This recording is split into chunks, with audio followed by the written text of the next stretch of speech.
So you might be in the situation where for some reason your emails are just not being received on your particular iPhone. Now this can happen for a lot of different reasons. The very first thing I'd recommend doing though for the most part is just making sure you have some sort of internet connection on your particular iPhone. If you don't have any internet connection, that's probably going to be the number one issue you're running into. So I'd recommend doing here is going inside of your settings of your particular iPhone or whatever and checking your Wi-Fi connection, checking your cell connection. For a lot of people, the average person, all you're going to have to do is just double check those specific things. And that really is all you're going to have to do here.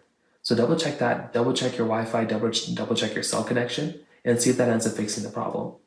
Now, if you're looking at a specific application, let's say you're using the built-in mail application inside of your iPhone, and you're noticing that the mails are just not being sent or received on here, well, the first thing I'd recommend doing here is going through and seeing if there's an update available for your iPhone.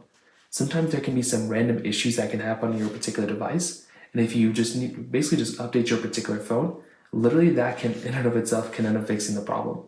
So go inside of your settings application of your iPhone right here, go inside of general settings, which is right here, click on software update, which is right here, and see if there's an update available. And like I said, for a lot of people, there might be an update available, and all you're going to have to do is download and install the update. Now, if it's a particular application that's not, receiving the mail, let's say it's like Gmail or, Yahoo Mail or whatever you're using nowadays, you want to make your way over to your app store and you want to try updating that particular application. So you can literally go right here and you can try finding an update available for that particular email. So just like this, there should be an update available, and all you have to do is go and update it.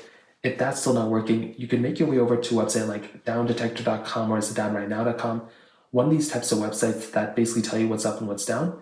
And all you're going to have to do is basically just update, just wait until they fix the problem. And that pretty much is another way to fix this problem as well. So that pretty much covers it up here. If you have any other thoughts or questions, let me know in the comment section below. Hit the like button, not only so much, but definitely hit that subscribe button. More importantly than everything else, I love every single one of you guys. Hopefully I'll catch you guys in the next video.